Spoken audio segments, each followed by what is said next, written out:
Baik, kita coba membuka kembali di dalam Yohanes 6 ayat 47. Yohanes 6 ayat 47. Sudah? Jadi ini inti dari apa yang menjadi sharing kita di 3 minggu yang lalu. Ya, kita akan bahas kembali. Sebenarnya apa yang saya sampaikan kemarin itu adalah satu penginjilan, satu bentuk penginjilan selama ini.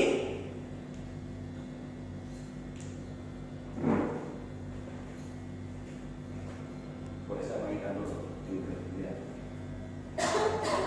Nanti ini kembalikan karena kita sudah ada ya, sudah.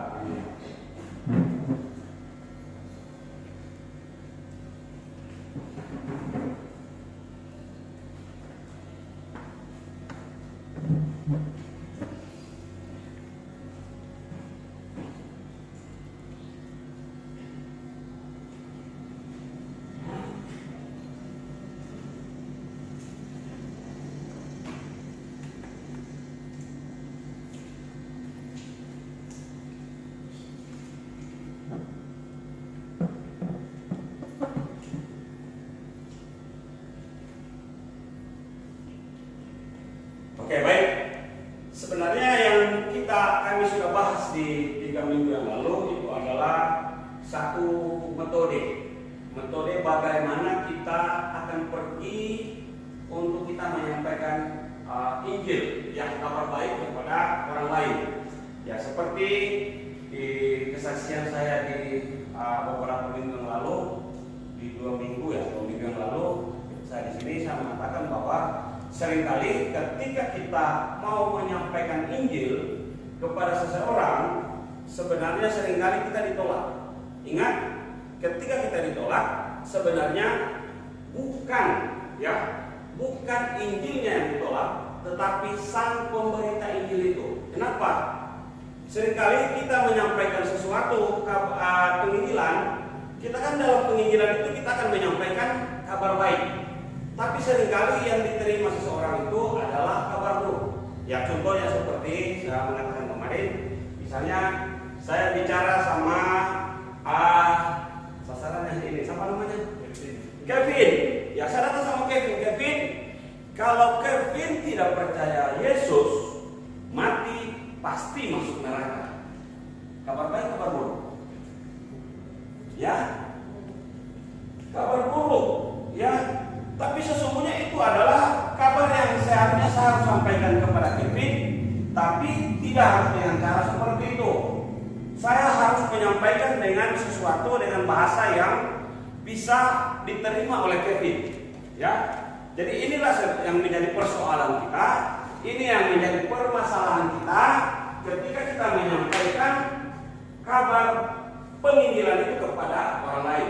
Seringkali kita menyampaikan kepada mereka, kita menyampaikan menjadi bukan kabar baik itu menjadi sesuatu kabar buruk. Ya, kemarin kami sudah belajar itu sebenarnya penginjilan itu ada 5 bagian.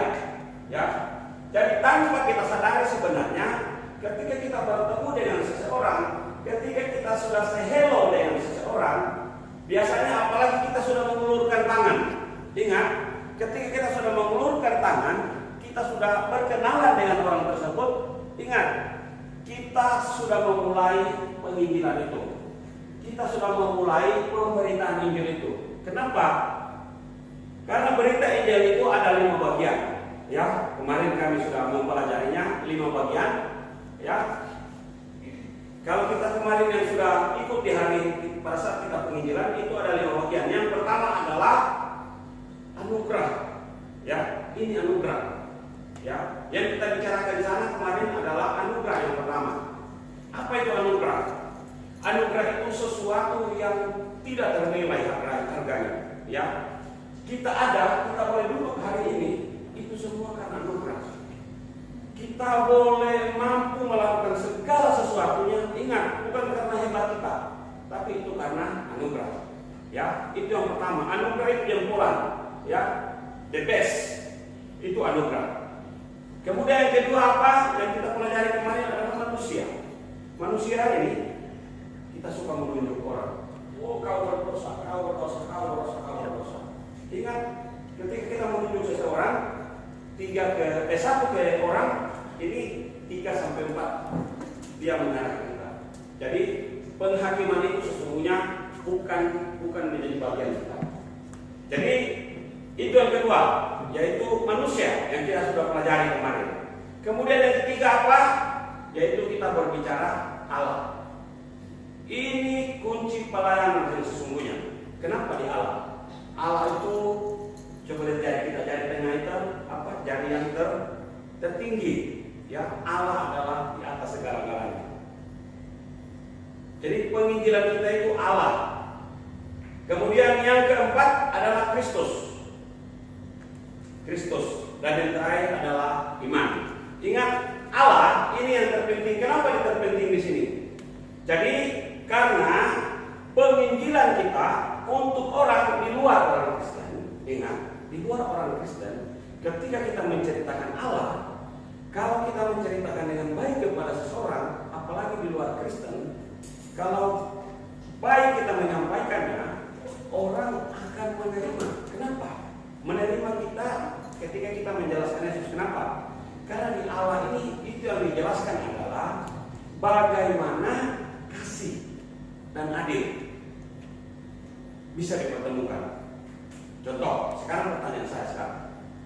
Pertanyaan saya kepada kita semua. Menurut adik-adik, apakah hanya di kekristenan kita atau setiap kitab-kitab suci yang ada yang dipegang beberapa agama kita di Indonesia ini, apakah semua membicarakan tentang kasih dan adil? Dibicarakan enggak di dalam Alkitab mereka, di kitab mereka? Mereka tidak bicara bahwa kita harus kasih, kita harus adil. Ada enggak? Dibicarakan enggak? Di kitab mereka ada enggak diceritakan? Ada enggak? Ada. Semua kitab, ya, kitab Weda, Al-Quran membicarakan tentang kasih dan adil itu. Semua mereka harus berbuat baik. Itu kasih kan, berbuat baik supaya masuk surga. Kemarin sudah dijelaskan, kemarin kita sudah sharingkan. Bedanya di luar sana dengan kita jauh sekali. Kalau di luar sana harus melakukan dulu, baru dia terima surga. Kalau kita orang Kristen sudah terima surga dulu, kita sudah nikmati surga itu, baru kita melakukan sesuatu untuk Tuhan. Dan ingat, bukan ketika kita melakukan sesuatu untuk Tuhan, bukan supaya kita masuk surga, tetapi surga itu sudah diberikan kepada kita, surga yang tidak bisa dinilai dengan apapun. Apapun hartamu, kau miliarder pun di pelantikannya kita tidak akan bisa beli surga. Makanya karena kita tidak bisa beli surga, makanya kita melakukannya. Nah, tadi saya mengatakan apa bedanya? Apa perbedaannya? Kasih dan adil menurut kitab mereka dengan kasih dan adil yang ada di Alkitab kita. Apa bedanya? Sangat jauh bedanya, sangat besar perbedaannya. Apa itu? Ingat, yang kalian harus ingat, yang harus kita mengerti selama ini, kita belum mengerti.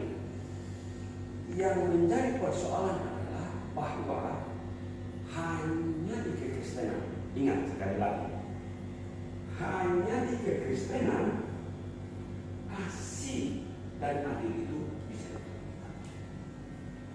Di kitab-kitab lain tidak pernah ada dibicarakan, tidak pernah ada menjadi satu pembicaraan, satu hal yang mereka bicarakan. Kasih dan adil ada jalan keluar, tidak ada. Hanya di kekristenan kita ada jalan keluar antara kasih dan keadilan itu. Kenapa? Allah yang kasih tidak ingin menghukum, benar ya? Tapi ingat, Allah itu bukan hanya kasih saja, tapi Allah itu juga adil. setiap manusia berdosa harus dihukum. Berarti di sini ada persoalan. Apa yang bisa membuat jalan keluar di dalam persoalan ini? Hanya satu, dan hanya di kekristenan kita, yaitu melalui yang kita baru peringati. Apa itu? Kematian Tuhan Yesus. Hanya jalan pengorbanan. Allah itu sendiri mengorbankan anaknya, yaitu mengorbankan Yesus untuk menebus kita. Hanya di situ, hanya di kekristenan, makanya saya katakan bahwa ada jalan keluar untuk mempertemukan kasih dan keadilan. Lalu sekarang, kemarin mungkin kita belum begitu memperhatikan ketika saya memperagakan itu tentang Kristus. Ingat loh, dalam penginjilan kita ketika kita pergi menginjili nantinya, kita pergi menginjili. Ingat, ketika sampai di Kristus, ini mengingatkan kita kembali dari anugerah sampai di penutupan di iman. Itu diceritakan ketika kita menyampaikan Kristus. Nah, jadi ini yang perlu kita lakukan sehingga kita akan memahami. Kemarin sebenarnya ini akan lebih memahami lagi sebenarnya orang kita yang sudah ikut kemarin. Mungkin ada pertanyaan-pertanyaan yang kita akan sampaikan, tapi kita tidak nyambung, tidak nyambung dengan seperti apa yang kami sharingkan kemarin. Sebenarnya hari ini mungkin kawan kita yang sudah ikut kemarin, kalau mereka mau bertanya, kita mungkin tidak akan memahami pertanyaan-pertanyaan mereka karena kemarin kita tidak masuk, tidak ikut. Dan inilah penginjilan. Saya tadi barusan ngobrol dengan Pak Gembala. Kami rencana tim pelayanan ini kami akan datang sebenarnya rencananya di akhir bulan 4 ini. Jadi kami akan datang di sini. Jadi tim itu akan datang ke gereja 5 Sabtu begini. Jemaat akan diundang untuk datang.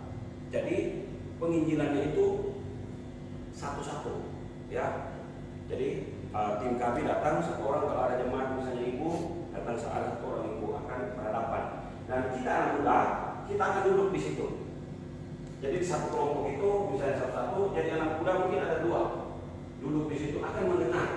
Jadi seperti apa sih penginjilan itu? Penginjilan itu apa yang saya sampaikan kemarin, itulah yang akan kita dengarkan. Jadi dengan sendirinya ketika kita mendengar 3-4 kali, sedikitnya ada saudara akan tersimpan di memori kita. Dan semuanya itu ada di dalam buku ini. Makanya penginjilan ini tidak akan menjadi sesuatu yang akan berubah. Nah, kenapa?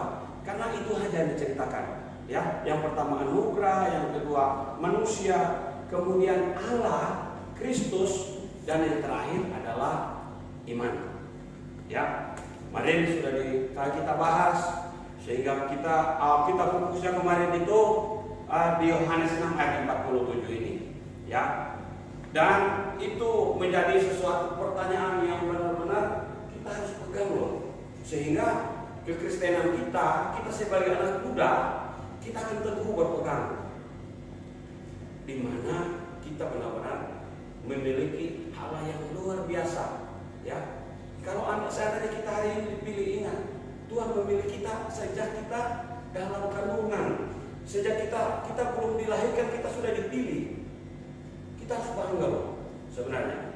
Tapi ingat kata firman bahwa hati-hati jangan yang terdahulu akan menjadi terkemudian. Seringkali inilah yang terjadi. Kenapa? Banyak kita yang sudah terdahulu yang begitu bersemangat, yang begitu berkobar-kobar, tapi di akhir-akhirnya mereka akan hilang. Lalu orang yang muncul itu orang-orang yang baru. Mari anak muda, kita mau belajar, kita mau memahami sehingga kita bisa mengerti. Kira-kira dari apa yang kita pelajari kemarin, sekarang saya mau coba kira-kira kemarin masih ada mau bertanya, kita langsung tutup sudah ya. Oke, siapa kemarin yang sempat mau bertanya. Ayo silakan, coba. Supaya biar kita nanti boleh, kalau memang kita mau bertanya boleh, silakan. Oke Abel, silakan Abel. Kalau kemarin kan Bapak bilang kita percaya aja supaya bisa masuk surga. Oke. Tapi dalam Galatia 5 ayat 2-3 berkata tentang bau roh harus kita lakukan. Dan tidak ada yang hukum yang tentang itu, berarti Galatia berapa? Biar kita sama-sama. Galatia 5 ayat 2-3. Oke, kita lihat. Galatia 5 ayat 2 sampai 23.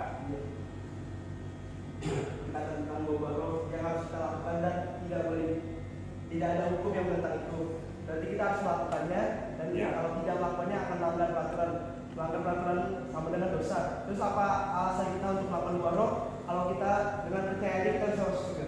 Oke, baik. Oke, silakan. Oke, baik.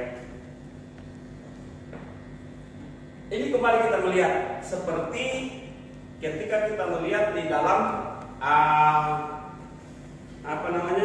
kita lihat di dalam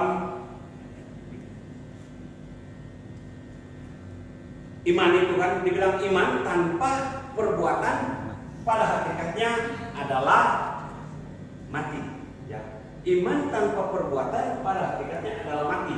Jadi di sana kita jangan melihat hanya satu bagian aja, satu ayat, tapi kita melihat perikopnya.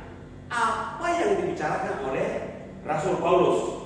Ya, Rasul Paulus membicarakan tentang kenapa dia mengatakan iman tanpa perbuatan pada hakikatnya adalah mati. Kemarin kita sudah bahas. Kenapa demikian? Karena seperti ini, misalnya saya, Abel melihat saya. Ini katanya Pak Hendra ini, katanya dia sudah beriman, dia begitu luar biasa menyampaikan tentang pelayanan penginjilan. Tapi saya melihat tidak ada sesuatu tindakan dari Pak Hendra yang membuktikan bahwa dia itu sudah beriman. Saya cuma mengaku saja, saya bilang saya sudah beriman. Tapi kita semua melihat Pak Hendra ini tidak melakukan sesuatu. Bahkan apa yang kita lihat, sesuatu yang tidak menggambarkan bahwa saya sudah memiliki iman itu. Itulah yang disampaikan oleh Rasul Paulus, sehingga dia mengatakan iman tanpa perbuatan pada hakikatnya adalah mati. Ya, jadi kalau kita mengaku kita sudah beriman, kita sudah percaya, buktikan loh. Percayamu itu apa? Katanya percaya kepada Yesus. Sekarang buktikan. Nah, ini kan berbicara bahwa kita sudah memiliki iman. Kalau kita melihat di Yohanes ayat 47, di situ hanya berbicara tentang keselamatan. Ya, nah, oke. Sekarang yang dibahas tadi itu, yang dibahas di sini di Galatia, di sini kita melihat sama, ya. Di Galatia di sini Yohanes Paulus apa yang disampaikan oleh Paulus kepada jemaat yang ada di Galatia.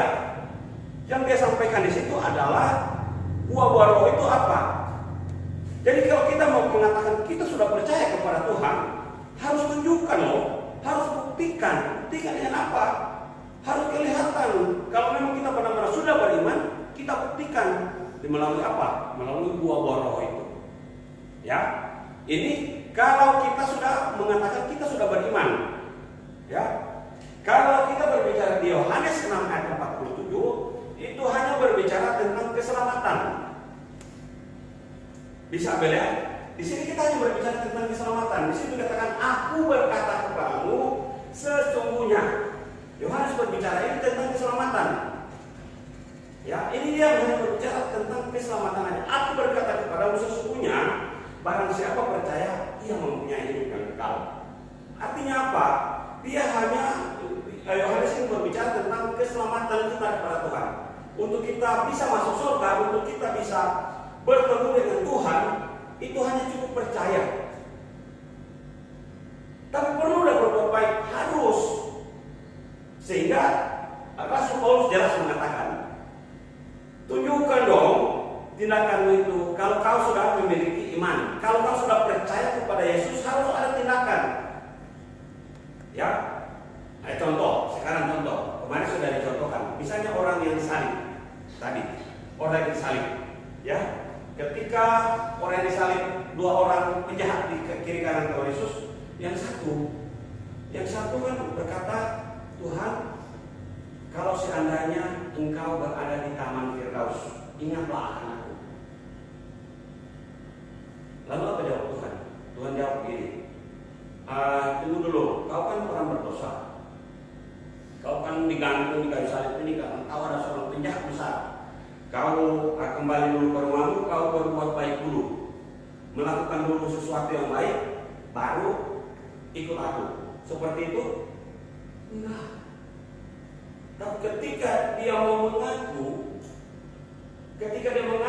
dia mau menerima Yesus, Tuhan tidak suruh mau kemana, dia langsung. Hari ini juga engkau bersama-sama dengan aku di Taman Firdaus. Artinya apa? Ketika saat kita mengaku, aku percaya kepada Tuhan. Di saat itu pun, saat itu juga kita sudah menerima hidup yang kekal itu. Tidak ada yang berandelnya. Tidak ada disuruh, oh kau harus berbuat baik dulu, enggak. Oke? Bisa dipahami ya? Jadi kita untuk hidup yang kekal, untuk kita terima surga, tidak pakai embel-embel. Kenapa? Nah, kenapa? Sekarang pertanyaannya, kenapa harus tidak ada embel-embel? Bukankah hari-hari ini, ingat, banyak orang jatuh. Kita jangan bicara di luar sana. Dalam kita Kristenan kita, banyak orang jatuh. Kenapa? Ketika dia melayani Tuhan, contoh yang paling konkret adalah siapa? Lucifer. Siapa Lucifer? Pemimpin pujian tertinggi yang ada di surga. Lucifer adalah pemimpin pujian tertinggi yang ada di surga. Itu hanya di bawah Tuhan, di bawah Allah sendiri, di bawah otoritas Allah. Tapi dia yang tertinggi, pemimpin pujian tertinggi. Apa yang terjadi? Karena merasa dia adalah seorang pemimpin pujian, dia merasa adalah orang yang hebat, dia merasa dia sudah memiliki segala-galanya, dia sudah melakukan yang terbaik untuk Allah. Akhirnya apa? Dia sudah menjadi sombong. Ingat, seringkali kesombongan sebagai anak muda, kita sebagai anak muda, ingat, kesombongan kita seringkali yang menjatuhkan kita. Sebagai anak muda, di dalam masa muda kita, seringkali ini yang akan menjatuhkan kita. Inilah yang menjadi persoalan. Kenapa? Sebagai anak muda, kita tanpa kita sadari, seringkali ketika kita dipakai, ketika kita sudah ada yang dulunya kita di level yang tidak dihitung, yang tidak diperhitungkan, tapi ketika kita sudah ada di level yang sudah ada di tingkat yang lebih di atas, seringkali kita merasa kita sudah terlalu hebat, kita sudah merasa kita begitu bangga, boleh bangga, tapi seringkali bangga kita seringkali sudah beda tipis. Orang bilang beda-beda tipis dengan kesombongan, sehingga seringkali kita jatuh. Dan ketika kita jatuh, kalau kita tidak menyadari karena itu kesombongan kita, seringkali banyak orang ketika dia sudah melayani Tuhan, dia seringkali lari dari Tuhan. Tuhan ini tidak benar, bohong, itu tidak betul, begini. Kenapa? Padahal Tuhan mau bentuk kembali dia, tapi karena kesombongan tadi, sehingga dia tidak mau dibentuk, dia menjadi sombong. Makanya, mari kita mau belajar hari ini. Di sini jelas, ya. Kalau kita melihat di sini di Galatia, di sini ayat 2, sesungguhnya aku Paulus berkata kepadamu, jikalau kau menyunatkan dirimu, Kristus sama sekali tidak akan berguna bagimu. Apa maksudnya di sini? Artinya seringkali kalau kita hanya mengandalkan sunat lahiriah, oh saya sudah disunat, saya sudah hebat, saya sudah suci. Seperti apa, sehebat apakah kita tanpa Tuhan, tanpa Yesus itu sendiri? Ya. Jadi makanya kita melihat Rasul Paulus itu siapa? Rasul Paulus itu adalah seorang ahli Taurat, ya, dan gurunya guru yang terkenal di kalangan orang Farisi pada saat itu.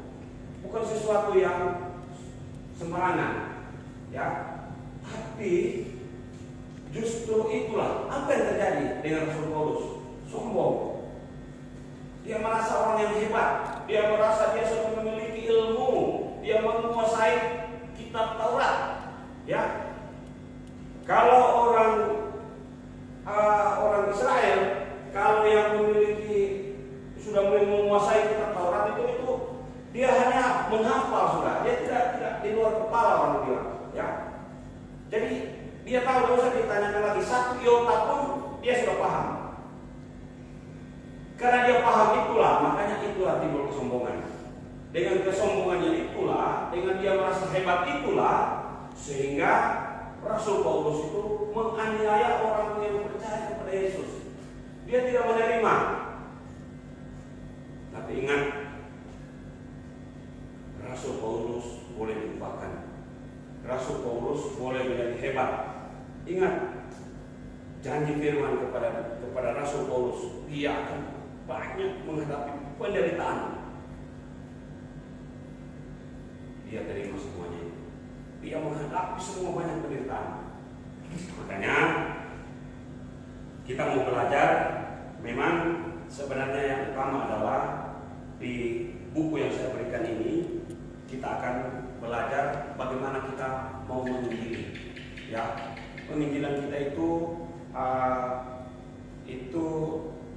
5 menit bisa, 5 menit bisa, setengah jam bisa. Kalau kita sudah belajar 5 menit bisa, setengah jam bisa, 45 menit sampai 1 jam bisa. Nah, jadi sebenarnya ini kita akan pelajari, kita akan baca kembali, dan ketika tim datang kita akan melihat kembali di sana. Nah, karena kita tidak melihat, ada sebagian kita tidak mengikuti, sehingga kita tidak memahami. Ya, kita buka-buka pun sebenarnya kalau yang belum ikut itu agak akan susah, karena kita tidak mengikuti dari pertama, sehingga kita tidak bisa memahaminya. Jadi sebenarnya ini kalau saya ulangi, tadi saya berpikir kalau saya mengulangi itu bisa 1 jam lagi habis. Ya, saya mau sharingkan lagi kepada ada berapa 4-5 orang tadi yang baru ikut hari ini. Kalau saya mulai dari awal itu akan menyita waktu itu 1 jam, itu udah pasti 1 jam. Jadi itulah intinya. Tadi saya mengatakan kepada Abel bahwa Abel, kalau kita melihat di Galatia, itu adalah apa yang disampaikan oleh Rasul Paulus kepada jemaat yang ada di Galatia. Kalau engkau memiliki iman, kalau engkau sudah percaya kepada Yesus, tunjukkan imanmu itu, tunjukkan percaya itu melalui apa? Melalui buah-buah roh. Jadi ketika kita sudah terima Yesus, ketika kita sudah percaya kepada Yesus, kita harus tunjukkan loh. Tapi ingat, bukan karena kita berbuat baik dulu, kita harus melakukan dulu yang terbaik, baru kita percaya Yesus, bukan. Tetapi karena kita sudah percaya lebih dahulu Yesus, maka kita tunjukkan percaya kita itu, kita mau aplikasikan itu kasih dari Yesus itu sendiri. Melalui apa? Melalui buah-buah roh. Jadi inilah yang seharusnya kita harus lakukan. Jadi inilah bedanya kita dengan orang tua. Orang tua seringkali mereka insya Allah saya harus berbuat sebanyak-banyak berbuat baik supaya saya masuk surga. Tapi kalau kita tidak, kita orang Kristen, kita terima dulu, kita percaya dulu kepada Yesus. Amen. Kita harus terima dulu. Ketika engkau terima, ketika engkau terima Yesus, dengan sendirinya Roh Kudus itu bergerak. Hari ini, kalau engkau bisa melayani Tuhan, bukan karena engkau hebat, tapi karena Roh Kudus itu terus memperbaharui, kata firman. Dia memperbaharui dari hari ke hari, sehingga engkau boleh dipulihkan, sehingga engkau ada seperti saat ini. Kalau engkau boleh datang melangkah di sini, ingat toh, bukan karena kehebatanmu, bukan karena engkau kuat, engkau pandai, bukan. Tapi inilah pekerjaan Roh Kudus itu yang menuntun langkah kita untuk kita boleh datang, untuk kita boleh bersekutu. Bukti apa? Bukti percaya kita itu. Bukti kita sudah terima Yesus itu dari sungguh-sungguh. Apa buktinya? Seperti kita saat ini. Itulah. Jadi ingat, harus kita pahami bahwa Yohanes 6:47 dengan misalnya tadi Galatia, kita lihat di sana, ya apa yang dimaksud. Sehingga ketika kita menjelaskan kepada orang, dan mungkin ada di luar sana nanti ketika engkau menginjili seseorang, pertanyaan ini akan dikembalikan kepada Abel. Karena kita di sini kita sudah sharing, Abel bisa menceritakan kepada orang itu, bisa menyampaikan apa perbedaan yang tadi hanya percaya saja dengan apa yang disampaikan oleh Rasul Paulus kepada jemaat yang ada di Galatia. Jadi seperti itu. Kira-kira ada enggak yang mau bertanya lagi?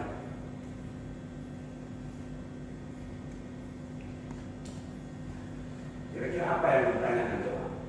Mungkin yang bekas mahasiswa ini Pak, yang ada kali yang ditanya.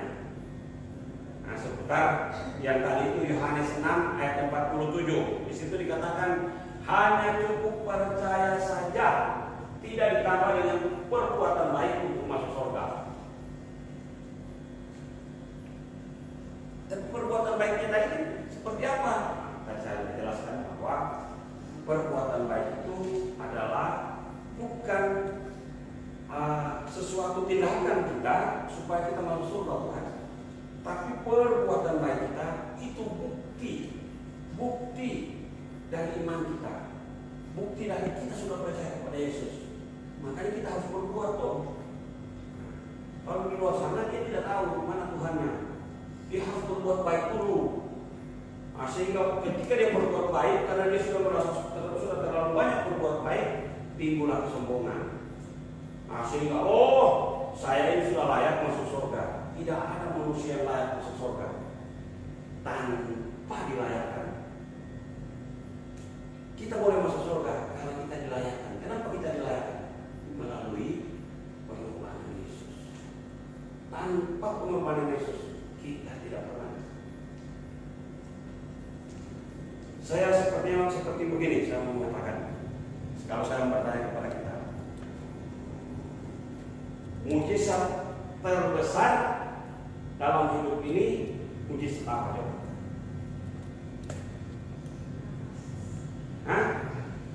Napas.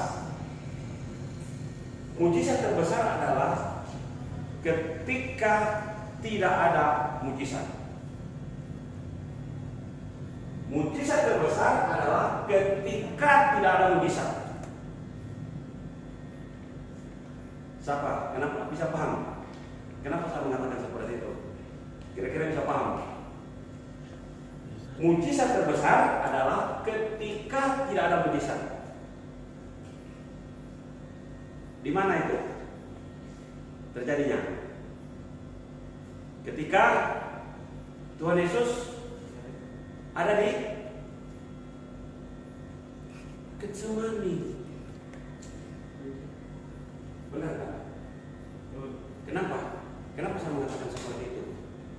Mujizat terbesar ketika tidak ada mujizat. Kenapa? Karena ya berdoa apa yang minta Tuhan, minta apa? Seandainya cara ini boleh berlalu daripada aku. Tetapi apa Tuhan bilang? Tuhan Yesus bilang, tapi jangan kehendakku yang jadi, jadilah menurut kehendakku. Kalau seandainya mujizat terjadi waktu itu, benar-benar Tuhan lewatin cawan itu, tidak jadi disalib? Kita bisa diselamatkan nggak? Tidak. Enggak. Ya, benar ya. Mujizat terbesar dalam hidup ini ketika tidak ada mujizat. Mari kita sebagai orang Kristen hari ini kita belajar. Kita mudahkan bahwa hidup kita seringkali ingat dosa terbesar, dan dosa itu terjadi di masa lalu. Dosa terbesar adalah dosa kesombongan. Makanya apa yang perlu kita sombongkan? Kita cantik, ketika tua engkau akan menjadi keriput. Engkau ganteng ketika engkau menjadi kakek. Coba lihat kakek kita, tidak ada lagi yang perlu disombongkan. Tapi apa yang kau miliki hari ini, kecantikan, kegantengan, tapi marilah lakukan itu kemuliaan Tuhan. Dan selalu bawa minta kepada Tuhan, Tuhan berikan saya kekuatan untuk saya selalu memiliki hati yang penuh dengan kerendahan. Sehingga ketika kita melangkah, ketika kita bertindak, seringkali tanpa kita sadari, wah, kita ternyata sudah ada di level kesombongan itu. Mari hari ini firman Tuhan mengingatkan kita. Rasul Paulus di dalam segala peranannya, ya, selalu mengingatkan jemaat di Galatia, kalau engkau memiliki iman, kalau engkau memiliki iman yang sesungguhnya di dalam Yesus, kau harus tunjukkan iman itu melalui apa? Melalui buah roh. Itulah bukti bahwa kau memiliki iman. Ya, bukan karena kau harus memiliki buah-buah roh dulu bahwa kau memiliki iman, bukan. Tetapi kau sudah diberikan dulu kita iman yang teguh itu. Iman seperti apa? Percaya kepada Yesus. Sehingga ketika kita sudah melakukan itu, ya, mungkin selama ini kita tidak tahu seperti apa untuk melakukan itu. Tapi ketika kita sudah di dalam Tuhan, kita terus dituntun roh itu. Sehingga mungkin kemarin kata Pak Pendeta, ada yang ketika ada di pemuda remaja untuk ngomong saja tidak bisa, apalagi mau nyanyi, apalagi mau berdiri di depan, ya. Tapi hari ini sudah menjadi orang yang hal yang begitu luar biasa, yang talenta yang Tuhan beri, jangan menjadi satu menjadi keangkuhan, kesombongan, tapi menjadi satu cukup syukur.